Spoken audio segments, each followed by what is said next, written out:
Because, I've been saving money, so I've been cutting my own hair, bro. Gotcha. And I think my hairline is lopsided, bro. You think it's lopsided? Yeah, man, no cap. Talking to the right guy. Yeah, I'm going to be completely honest. I think before we get started and like really start chopping it up, I just want to... What's this guy's name? John, yeah. And I've been feeling this way for a long time, you know what I'm saying? Yeah. But it wasn't until someone sent me this picture, man. And I confirmed, I was like, it definitely is lopsided, bro. Hey, And I don't know if it's like... It could be also the angle, but like from this angle, this looks like it's taken back a little bit more on this side. It's not only lopsided like this, but you see the degree right here is a more 90, and then this one's more like that. Yeah. That's cool. No one can fix. Yeah, I just wanted to point that out because that's something I've been... You went out your way to show me a bogus lining? Huh? You went out your way to show me a bogus lining? Like, it's cool, bro. You know what I'm saying? Oh, yeah. I just wanted to like say that like I know this is something I've been looking at for the past couple months. I'm like, dang, bro. I need to... Man, most of the time, your hair's on point, bro. I ain't gonna lie. I'm like, okay, you're a barber. Nah, I definitely need some restructuring. Got you. So we doing what, the drop fade? Yeah. Wavelength? Mm-hmm. Got you. And what we doing with the beard? Keeping it wide? Yeah, normally I just kind of like trim it a little bit, I guess. Okay. Yeah, like... You want it dark? Yeah. Dark? All right. I got you.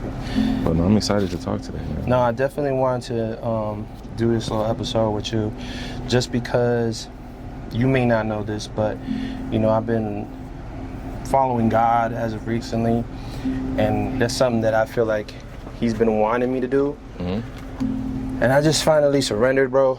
And upon surrendering, I didn't realize that opening the Bible and reading it, from my experience, I don't know what you really believe, but it has been like the movie Jumanji, where the kids start the game, mm-hmm. and then weird stuff just starts happening, and it's not gonna stop until you finish the game type vibe. You know what I'm saying? Mm-hmm. So you don't know this, but I was like, man, I gotta get my online presence up, because most of my stuff is like word of mouth, bro, and like referral based.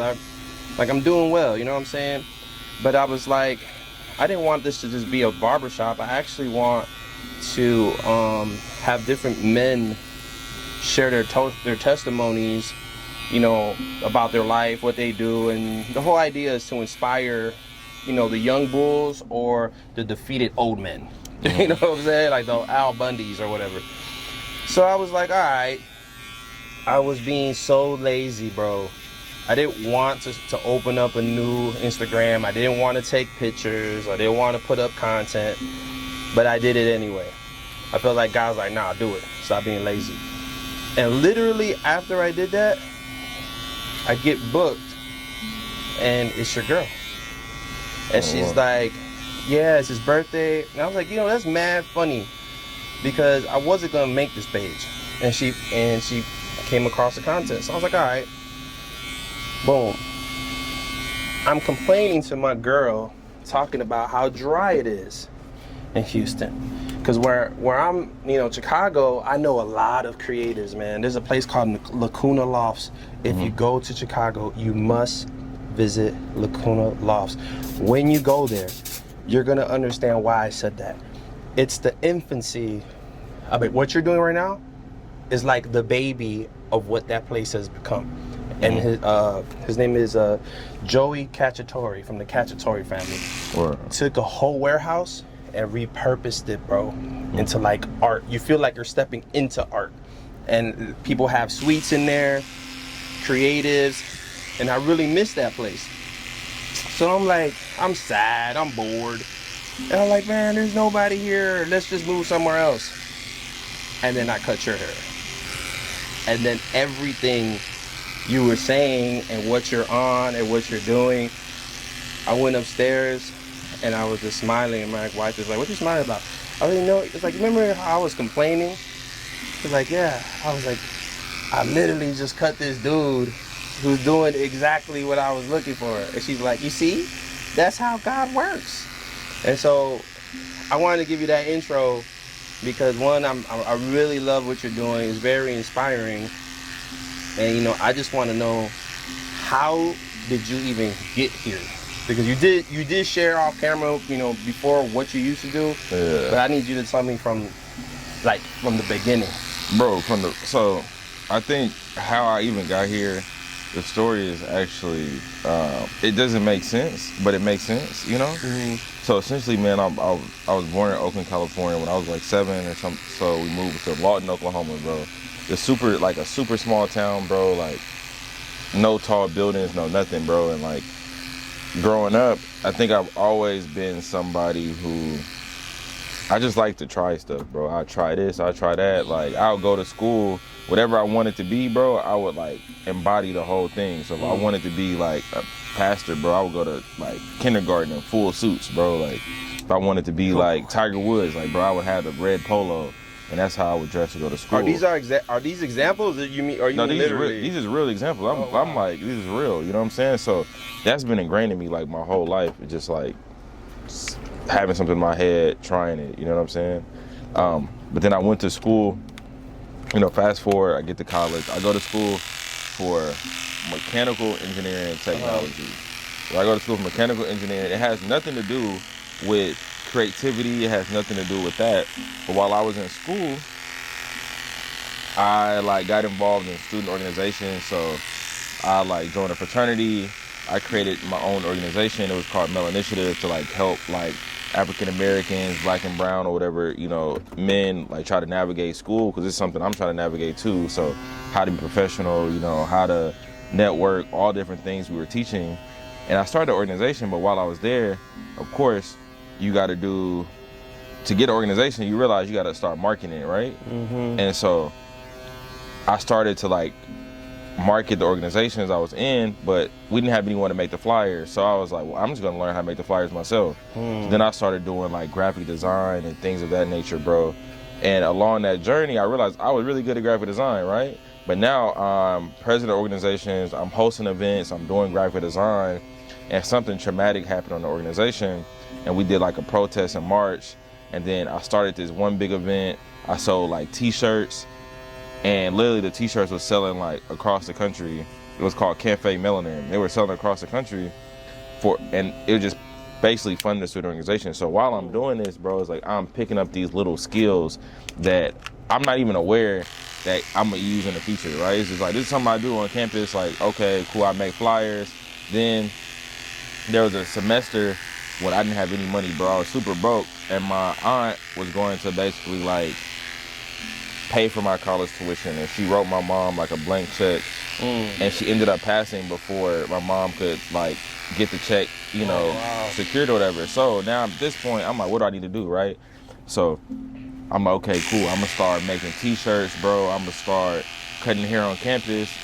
Literally, I had 2 campus jobs plus selling t-shirts, doing graphic design, and you were cutting hair, like making a party flyer. So I'm doing all of these things to basically like cover my tuition and, you know, just have something to eat, you know what I'm saying? Yeah. And it seems mad normal to me at the time, right? And so fast forward, I graduate school, I get an engineering job in Houston, and they put me in the middle of nowhere. Like I came here during the pandemic, worked from home for like 6 months. Then when we got back to the office, I worked in the office for about 2 months. Then they're like, hey, look, we need you to go to this area in the middle of nowhere, Texas, and work this like field job, right? So a field engineering job. So I'm out there doing a field engineering, but I'm waking up at like 5 a.m., 4 a.m., hard hat, steel toe boots, like in the hot weather conditions, bro, and I hated it, bro. I was like, I didn't go to school for this, even though technically that's what my major was, but I didn't that's not what I went to school for, you know? Mm-hmm. And so that happened, and I was bored out of my mind, bro. And I was like, you know what? I'm gonna buy a camera. And I bought the camera. A week later, I went back to Oklahoma, and I was asked one of my friends, I was like, hey, bro, can I do a photo shoot of you? His name was Brandon. Wait, you jumped to, wait a minute. Listen. How you jump, you just jumped straight into, why did you want to buy a camera? Okay, well, the thing is, though, I was bored. I said I was bored out of my mind, and I think I always had the graphic design, but I don't really even know, bro. It was just something I was like, bro, I want to buy a camera. When I was in college, my sister had bought me a camera my freshman year, But she bought me, the camera that she bought me, I didn't think it was good, bro. Like, I didn't know how to use it or nothing like that. So I never really picked up the camera work, bro, like, truthfully. I got you. But I just bought it. I bought a really nice camera, like a Sony A7 III at the time, bro. You know, I had the money to do it, whatever, so I bought it. And, yeah, man, one of my friends, I asked him to do a free photo shoot. And then because I did a free photo shoot of him, it went pretty good. Like 3 days later, he was like, hey, my girl has a graduation. You mind doing her graduation? 3 days later? Yeah, I literally did the photo shoot of him, gave him the photos. And his girlfriend was graduating college. So she paid me like $99 to do her photo shoot, seeing her photos, like 4 hours. And then somebody else asked me, and somebody else asked me. And then people just kept paying me for the camera stuff, bro. And then that morphed into I'm working an engineering job on the side, you know, shooting weddings, doing this, that, and the third, man. And then I started booking studios. And from there, it morphed to me being like, you know what, I want to have my own studio. And I sat on that idea for like 2 years, bro, just doing freelance stuff. And I went to New York, and I just seen all the billboards, the bright lights, and I was like, bro, why can't I have a billboard? Like, why can't I be up there? And this older lady, I was at a restaurant called Melba, she leaned over. I looked at her group, and I looked away, and she leaned over to my girlfriend and was like, he's so shy. And it pissed me off, because I was like, bro, I didn't even do nothing. But now I started to think either one or two things. Either I'm scared or I'm not applying myself enough. That's why I can't have a billboard, you know what I'm saying? And I went back to Houston, got invited to this lender matchmaking event with my homie Austin Fontenot. And I ended up getting into this business program and getting the capital to start the studio. And that's the start of the next journey or the next phase. But that's how we got to like this. What kind of studio? So I opened up, it's a 4,000 square feet studio. Really the hardest thing I've ever did in my life. The hardest thing I ever did in my life, bro. Like, didn't open it up with enough money, but it's a co-working space so you can do some work at, podcast studio, open natural light studio. And doing that for a year and a half, almost 2 years now, it's been the hardest thing I ever did in my life. But at the very lowest point of the studio, after I figured out how to get people in the studio, I figured out how to get people to like be interested. I reached a point where people were coming and checking it out, but they were like, man, I love the space, but it's an hour away from me. Oh, I love the space, but do you have this? And so it's like a good and bad thing. It's like you're starting to see people see the vision, but it's almost like you're trying to please everybody, and I realized I couldn't please everybody. And then at that point, which I would say, I was just like mad frustrated. Then I came up with the new venture, my tech idea that I'm working on now, where users can basically purchase one membership and access co-working spaces, studio spaces, meeting rooms, all under one membership. Literally, you pay a monthly fee, get access to a specific amount of credits, and you can book any space, anywhere with those credits. And we have over like 20-something locations now in the Houston area. And yeah. That's dope, man. So what's the vision with that, man? Because it seems like you'll do one thing, and then it'll morph into like something bigger and something bigger and something bigger. So are you taking a little pit stop right here, or do you got anything else in the works? No, I say that is the main thing, bro. I feel like when I look at the whole thing, it's like I look at myself as like an artist, right? Compared to music, this is me working on my album. And I've been doing these like mixtapes along the way, like these EPs along the way, these singles along the way, figuring out my sound, figuring out me, you know what I'm saying? And this tech platform is like the most comprehensive body of work, the most, well put together, because it's not something that can just live in Houston. It can live in New York, it can live in Miami, it can live in LA, and it's all connected to where this one membership you pay for can give you access to spaces in your city and somebody else's city. And it's all seamless, like, That's dope. That sounds pretty big. How do you get everybody on board? I mean, really, bro, I've been going to talking to spaces myself, man. Like, reaching out to the spaces, telling them what I'm trying to do, and saying like, look, you joined this network, now you're connected to only not more other spaces, but you're connected to more people that are all actively looking because they've already paid for it. You know what I'm saying? And so that's the first part, is getting the spaces, and then everybody I meet, just telling them like, look, man, like, instead of paying for one location, pay for them all. You know what I'm saying? Because I feel like the world should be your office. Most of the time we conform to fit the space, but now the space is conforming to fit you. And what would you say, like, what would set you apart from other platforms, like, let's say Peerspace or WeWork, or I think that's the name of it? Yeah, like, so when you look at like WeWork, I'll start with WeWork, right? So WeWork, their business model is a little bit different, right? So they own all these real estate, they come in and furnish it themselves. So one, that's already the first differentiator. But two, you know, WeWork is very specific to a city. There may be one or two WeWorks in a city, right? But I'm capturing the individuals that, like, there's so many dope community-led spaces that already exist that they're privately owned, right? So they're not connected to a big conglomerate. They've been out here putting the work, building community. And it's like I'm connecting those people to spaces that they might have not even known exist because they're not the super big organizations, you know what I'm saying? Okay. And so you now have the option to book spaces like across the whole city, and not just one type of space. Because WeWork has a specific vibe, but not everybody has the same vibe, you know what I'm saying? Somebody may like natural light, somebody may like loud and vibrant, and it's like I'm catering to the community by finding all these spaces, and then not only that, I'm connecting into the events that they're hosting. So now I'm plugging you into the community that already exists, you know what I'm saying? That's fire. And then when you look at like Peerspace, bro, Peerspace is capturing the moment, right? So Peerspace, those are one-time bookings. Oh, I need to do a baby shower, so I'm gonna go on Peerspace. I need to book this shoot one time, right? I'm not catering to the one-time moments. I want this to be a part of your lifestyle, to where every single day, if you want to wake up in the morning and go do some work on your laptop, you got a space for that. So now it becomes a part of your daily routine.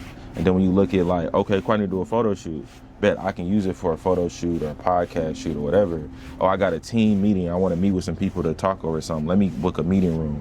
Oh, I need to do an investor meeting. Let me have them meet me here. You know what I'm saying? Yeah. It's like now I'm catering to the fact of like, bro, this is your everyday life. Like, you don't have to buy a lease to own one office. You can have access to all of them. You know what I'm saying? I love that, man. I've been blowing so much bread on Airbnbs because I, for the life of me, cannot get creative in my house because it's too comfortable. And then I have my children, my wife, and I'm a big like vibes person. So I'll be on Airbnb for hours until I find the right spot, and I'll just bring all my equipment and just lock in for a day or two. And it's just like, man, you know, I wish I knew a place where I could leave here at the crib, go lock in, and not only that, community, bro. Because sometimes I'll work on a song and I'm like, yeah, I'm that guy, and that shit is trash.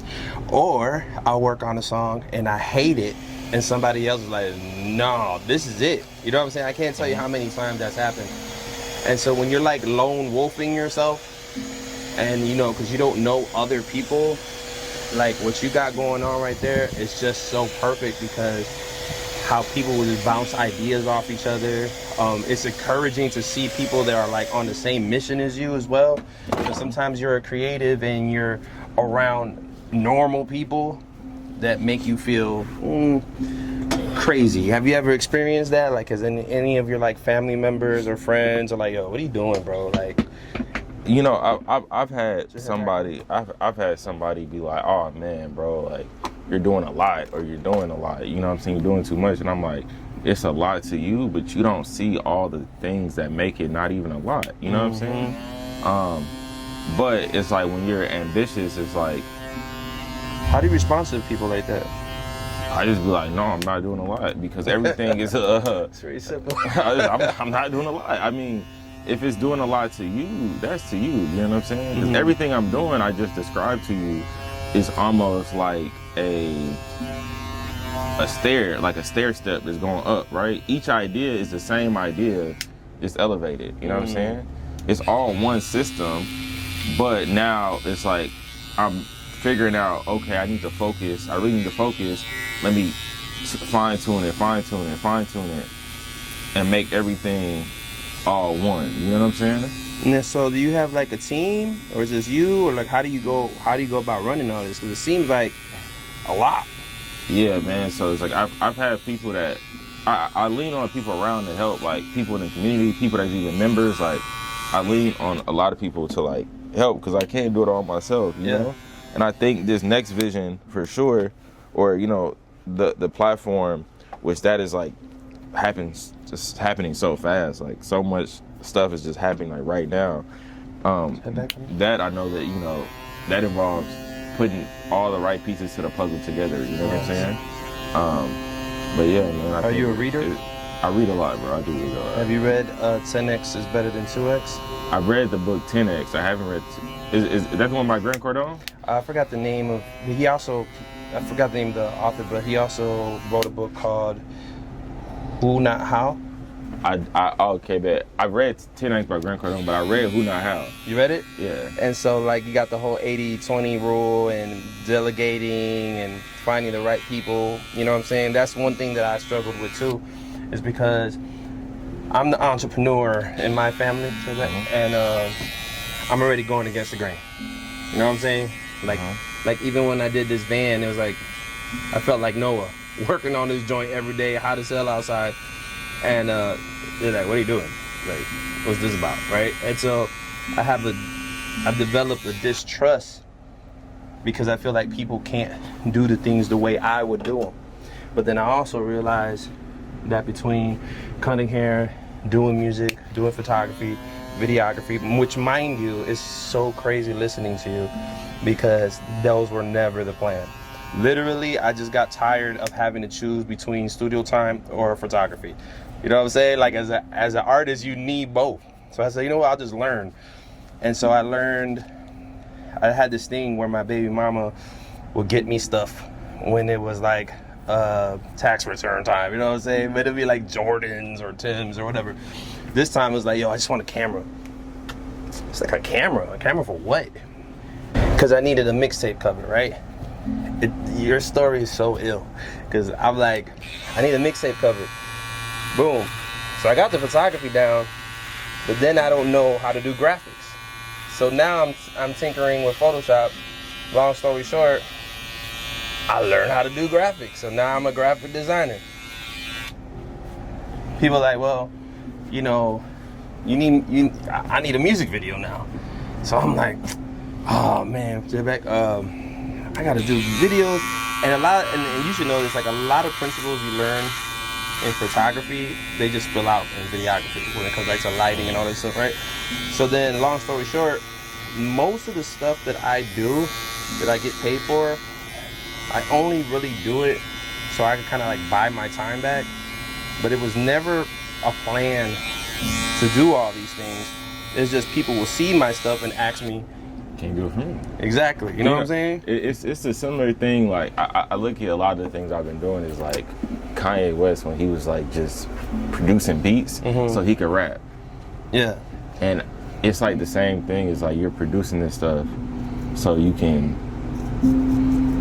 you can make your own stuff better. You know what I'm saying? Yeah. And I feel like that's like why I said like I feel like okay, bet I know now what I'm gonna be doing for the next 10 years and what I want to put my focus into. If you don't get to that until you tinker around, try stuff, make stuff for other people, you know, let them give you their vision, you try to pull off their vision. So now you're getting all these skills. It's like infinity stones. Like you may do somebody else's project and be like, oh dang, that was dope how I did that, but it's okay, cool, for my stuff, I'm gonna tweak it like this. And now it's like you're building, you know what I'm saying? Like you actually are learning, they're like the guinea pigs as you're learning, you know, all these other things. And it's crazy you say infinity stones, because I always say that to everyone. I say the only infinity stone I'm missing, personally, is understanding data. Like understanding algorithm, understanding how to get your product in front of the right people. Because now I'll see like people whose stuff ain't as clear or as crispy as mine, as clean as mine. but they got hella motion. You know what I'm saying? And I'm like, man, what am I doing wrong? And my son be like, Dad, you gotta post at this time. You gotta use these hashtags, Dad. I'm like, bro, after I'm done cutting hair, shooting, editing, all this stuff, I'm not trying. I'll just post.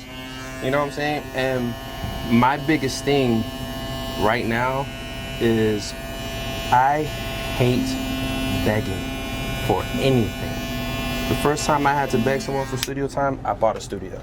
And so my biggest thing is, how long are we gonna keep talking about who's better, Michael Jordan or LeBron? Who's better, Tupac or Biggie?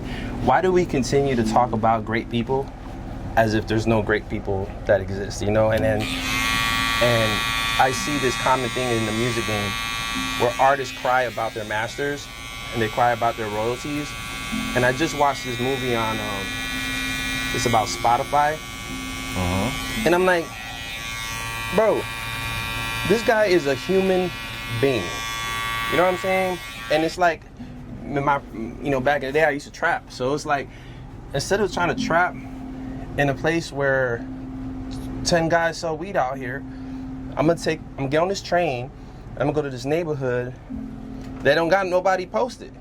You know what I'm saying? And so I have this thing where I don't want to post my music on Apple, on Spotify, on Tidal, because I noticed that in the real world, if you, let's say you sell donuts, right? Bro, I've seen people line up for donuts, go to the place, and the place closes when they sell out. Jordans, Yeezys. So, have you ever heard of this platform called EvenBiz? No, I have not. There's a platform called EvenBiz where you can basically sell to your fan base direct. You know what I'm saying? Same process, streaming platform. You can do communities, paid communities. They can also purchase your records, your albums. You know what I'm saying? Right now, I know. So when J. Cole did his drop, I think he used EvenBiz. But Russell used EvenBiz. There's people that use EvenBiz. And I think it's black owned too, by the way. But if you can build up an audience and sell direct, you'll be way more profitable as an artist than any machine. You know what I'm saying? Sit up for me. Yeah, no, man, and I don't really care. Like I was that kid in school that wanted something nobody had, and the moment everyone got it, I didn't want it no more. You know what I'm saying? And so for me, it's almost like, how do you become successful and famous per se, but still exclusive? You understand what I'm saying? Like, you're still exclusive. Like, I don't know, not just anyone could come in here type vibe. You know what I'm saying? And so I feel like in my particular niche, it's real weird, because now that I'm serving God, I feel what I'm noticing is a lot of Christian people get saved and they're so excited about being saved that they forget where they came from. And so I feel like there's a huge void in the media space for godly content, but in the sense where it's not just, hey, I'm gonna get on here and we're talking about Matthew 8, and like, to the common man, I don't know what you're talking about, fam. You dig what I'm saying? And so for me, it's like I'm trying to create a bridge, and it's from the bridge from the streets to church, but really to God. And so I feel like there's such a big void, because obviously there's so much toxicity in the world, but then the Christian content is super Christian. You know what I'm saying? I don't know what James 3 is. Like, you know what I'm saying? Like, what about those people who don't know about God? And so my music has a lot of street referencing and God, and it's a weird space, because it's like, you know, Christian or super religious people are like, oh, that's too street, bro. Like, what are you talking about? You can't say that. You can't say this. And then street people were like, yo, what you mean, God? What are you even talking about? You feel me? And I feel like I want to be able to have a space where you could know about God without feeling like judged, without feeling like, man, I don't know what I'm doing. And I have mad ideas, bro, but I feel like no one's really doing it because it's like you either sold out and you're like sold your soul to like these wicked corporations, or you're too religious and churchy. You know what I'm saying? So it's like I got ops on both sides. But I think that when you follow God, it ain't so much so that you can hide, fam. You know what I'm saying? Like, imagine we in the same group of friends, and I get put on to something, and I don't put y'all on. You know what I'm saying? It's like, what kind of friend am I? So it's like, I get put on to something and I disappear. It's like, what? Like, what happened to bro? You feel me? And I don't know, bro. I feel like my calling through God is to represent stronger in the media space. There's too much toxicity out there, and I feel like, you know, me and my wife, we're starting a podcast called J and Me, and we started it because both of our parents, we don't have parents, and we have kids. So it's about a couple who was outside in the streets. I'm trapping, doing drugs. She's doing what she was doing. We come to God, and now we gotta conduct ourselves differently. And sometimes we don't know what to do. We know what we want to do. We know what we feel like we should do, what we think we should do, and then what God wants us to do. You know what I'm saying? And so we tackle everything. We tackle, you know, my kid was smoking weed. How do you handle that? An ex is in my inbox. How do you handle that? You know what I'm saying? And sharing our ups and downs and what we found, a lot of other people don't know what they're doing. You know what I'm saying? And so it's like, man, this is a dope way to find a community of people who don't know what they're doing, and we can all share like best practices. You know what I'm saying? At the end of the day, I think everybody is all trying to figure out what they're doing. Yeah. That's the funny part about it. I'm just inspired by what I see, you know, how you be on the go. And I'm like, this is how do you continue to have faith in taking these risks? You know what I'm saying? Do you ever regret it? Do you ever feel like I'm gonna quit? Or are you like, nah?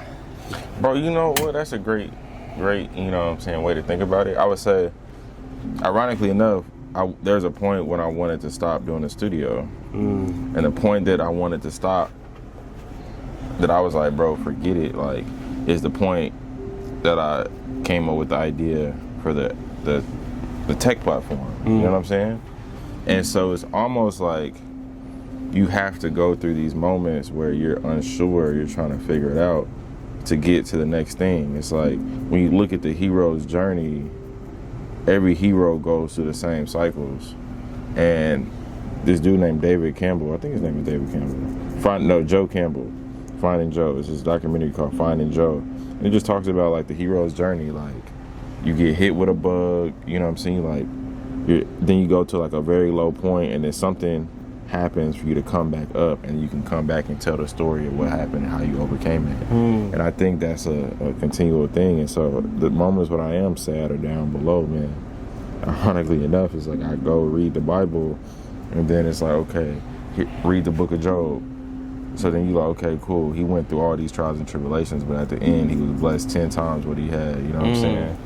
Then you read the story of like, what is it, Joseph? You know what I'm saying? Like, he was sold into slavery, but he literally, you know, was put in a position to where he can come back and save his family that sold him. You know what I'm saying? And so it's like, when you look at all these stories in the Bible, you see a continual thing. It's like, unless you go through what you're going through, you can't get to where you need to go. You know what I'm saying? And I think I just continue to always look at that, and it's like, all right, bro, just keep pushing.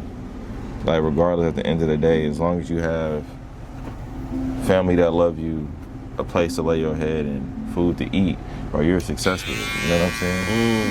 And so after that, it's like, bro, I just keep shooting my jump shots, because Stephen Curry he's the best 3-point shooter of all time, and he's only made like 40% of his jump shots. So why do I expect to make 100%? You know what I'm saying? But I know if I keep going, one of these jump shots is gonna change the world. You know what I'm saying? And I love that. I love that. So it's normal to feel discouraged. Yeah, it's normal to feel discouraged, but it's like you gotta live in the comfortability. You gotta live in the comfortable part to get to the comfortable part. How long did it take you to learn that? Man, you know what? I think my whole life, I just naturally been doing stuff, just trying stuff. But it wasn't until I had this studio, bro, where I think the studio, like, so many different things happened that where it's like the studio could have been shut down, the studio could have been this, but then it comes back and then it's okay. You know what I'm saying? Like, have you ever loved something while you're doing it and then hate it? Like, have you ever did something you're like, yo, this is it, and you swear at that moment, like, yo, this is it, and then you come back and you're like, this is trash, bro. That's why I see it. Is that a thing? So I said, look at the studio, bro. Like, the studio, even though it's so crazy, because it's the catalyst for everything, but it's also the thing that like grew me the most, because I started the studio with $30,000, right? Well, really half of it was gone because of rent, just to even like sign the lease. You know what I'm saying? But when you look at it, right? I built this studio up, painted it by hand. It was dope. I'm like, oh man, I love it. And then I go to other people's studios, and I'm like, dang, bro, this ain't even scratching the surface. Like, it's like, you can tell it's box made. So there was a period of time when I was like, bro, this ain't even what I really wanted for real. Like, it's not as nice as I wanted. I thought it was gonna be better. And then it wasn't until I said, you know what? It may not be as good as I wanted.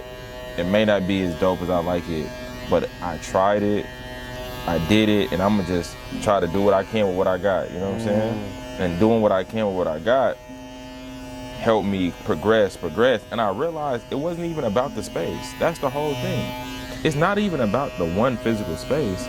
It's more so about how are you helping somebody connect with other people? How are you helping somebody else be able to achieve their dream? How are you helping create a safe space for somebody else? That's what it's all about. But I wouldn't have learned that if I didn't do something that I halfway like. I wouldn't have learned that if I didn't put something out into the world and just let it. And you helped a lot of people. Let me tell you this: when you invited me to that event you had, first of all, I've never been to something like that I felt like, damn, I'm involved. Like y'all made me go on stage. I ain't been on stage in the longest, and and I didn't even feel like I had a choice either. I was like, okay. Yeah. And I met so many people, bro, and got so much game, especially from some photographers. They also came in here and gave me some game. But I'll follow so many people, and a lot of those people I follow are from that event, and they're utilizing your space. And bro, it looked crispy, bro. Like everything looked. I'm like, this man had one idea, created this space, and now everyone who's following their own particular dream has a space to do that, and it all looks fire. Like I literally just met these people. You know what I'm saying? Yeah. So just to piggyback on what you just finished saying, it's like you may look at something like, man, it ain't what but you ever seen that meme of the guy? He goes, oh, he has a nice car, or you know, man, that's a nice bike, and then the dude in the wheelchair, he's like, man, I wish I could just walk. Yeah. You know what I'm saying? Yeah. And so I just wanted to give you your flowers on that, bro, because like I tell you, I've been on a hunt to find people like you that when I slid over there, it was like a breath of fresh air, and to see how just your passion and your determination is unlocking doors for other people. And sometimes you don't even get to know like the ripple effect. You know what I'm saying? Like, what if at the end God shows you all these people and you're like, yo, who these people? He goes, that's you? Like, what you mean? I don't know these people. I've never seen them. He's like, no, you affected their lives. You told this guy this, and that guy told this guy that. And you're like, man, you feel what I'm saying? So I think that's pretty dope, man. And I appreciate you letting me interview you, dog. You know what I'm saying? Before you blow up, and then I can't contact you no more. You dig? This is where you're supposed to say, no, man, we finna be locked in. No. Nah, man, It's all love, bro. You already know, man. This is a pleasure for me, bro. This is like a blessing just to even talk about the things I'm talking about, bro. Nah, man. This is I haven't had a haircut from another person since you cut my hair. So I just want to let you know that. Like, that's cool. Well, hopefully I did it good enough. No, I can already tell. But bro, this is I really do. I do appreciate you for just taking the time, and I think you have something like amazing because, like you said, you're connected to all these people. All these people are gonna come in here, and it's like once you sit and stop, bro, it's like you can interview people, and this can morph into something way bigger. I see it being something way bigger. Think like, so? Yeah, bro. Like this is like, how can I say it? You know, back in the day when it was like in Africa or whatever, right? They say that like the cheat codes of life or whatever would be passed through music. You know what I'm saying? People would pass it down, and the storyteller would have to pass down the story. Then that person would pass the story, and that's how everything kept going through generations, right?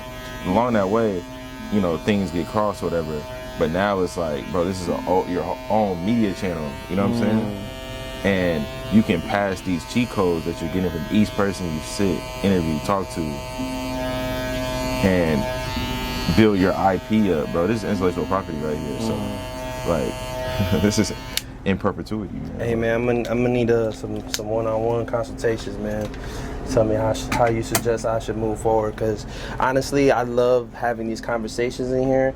And you know, it all started with this dude talking about his wife, and he was just like caking, bro. There was like 5 guys in here. I'm like, bro, if your wife could only hear what you're saying about her right now, like she would, you know what I'm saying? Or like a dad will talk about his son, and I'm like, man, if your son only knew that you're talking about him right now in this type of light.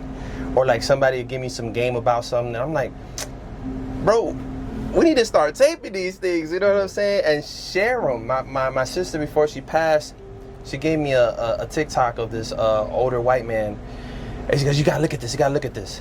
And so I guess this white man made this TikTok to help boys without parents or dads, so he teaches you how to like tie a tie, or how to change a tire, like simple things. That's the whole TikTok, is just simple things, right? But he doesn't go into depth of like, hey dad, I have a crush on a girl, or dad, how do I make money, or how do I do this, right? I was like, man, I'm not an expert at everything, but I do know a bunch of guys that are. So we could all help each other and then put it online, and maybe someone could get value out of it. You know what I'm saying? Yeah.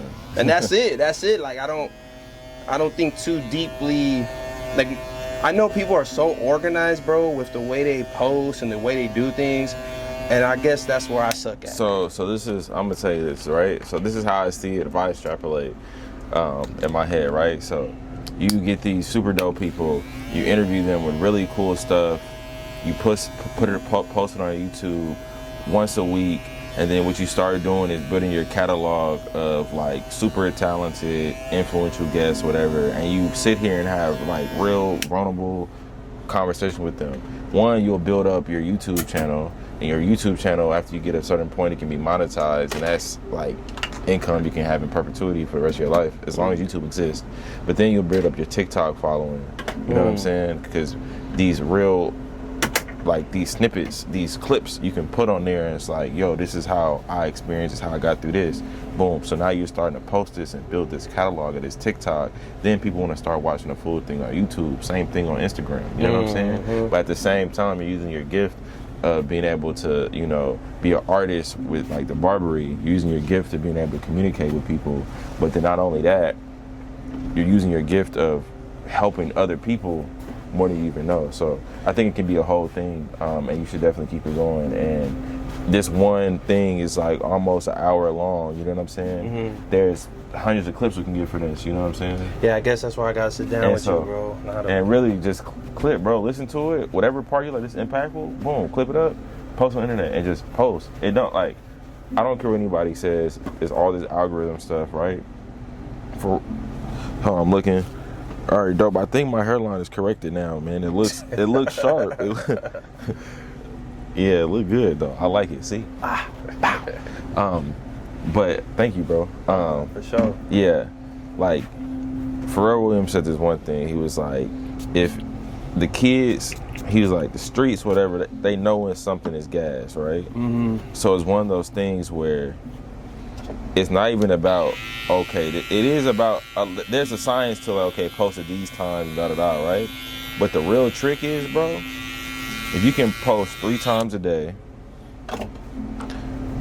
stuff that helps other people, entertains other people, whatever, something that's authentic to you, it's gonna, as you keep feeding the algorithm, it's gonna eventually find your crew, your tribe, and then it's gonna take off.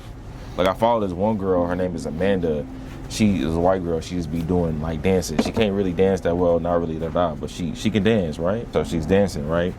And I followed her not because I liked her videos, but I followed her because I wanted to put her post notifications on. But I went through, scrolled, she got millions of views. I scrolled through all the way down. She was doing these dances in the same like she was doing for like over a year. 10 views, 50 views, whatever. And it was like that. And then one video went crazy. And then now 20K, 30K, a million, da-da-da, right? But it wasn't, I don't even know what time she posted, but it broke through.